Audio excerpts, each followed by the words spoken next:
السلام عليكم ورحمة الله وبركاته. أعوذ بالله من الشيطان الرجيم. بسم الله الرحمن الرحيم. إذا جاءك المنافقون قالوا نشهد إنك لرسول الله والله يعلم إنك لرسوله والله يشهد إن المنافقين لكاذبون. اتخذوا أيمانهم جنة فصدوا عن سبيل الله إنهم ساء ما كانوا يعملون. ذلك بأنهم آمنوا ثم كفروا فطبع على قلوبهم فهم لا يفقهون.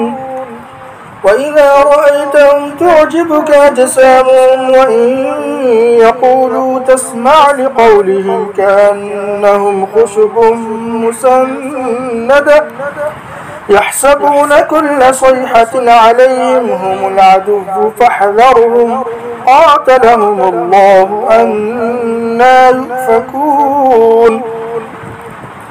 وإذا قيل لهم تعالوا يستغفر لكم رسول الله لووا رؤوسهم ورأيتهم يصدون وهم مستكبرون.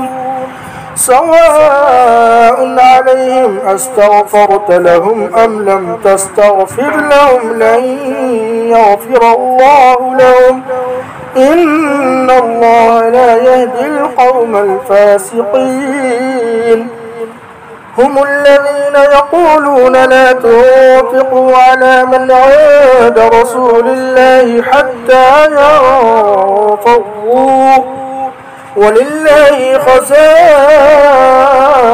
السماوات والأرض ولكن المنافقين لا يفقهون.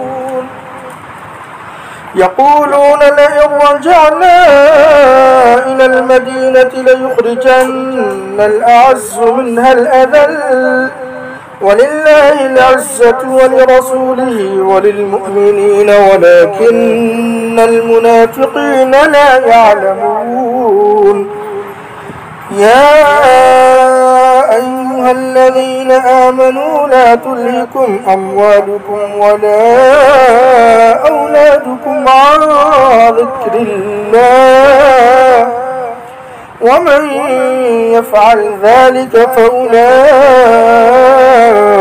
هم الخاسرون.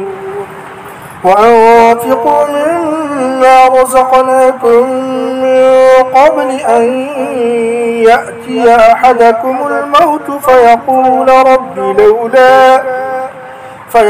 رب لولا أخرتني إلى أجل قريب فأصدق وأكن من الصالحين ولن يؤخر الله نفسا إذا جاء أجلها والله خبير بما تعملون.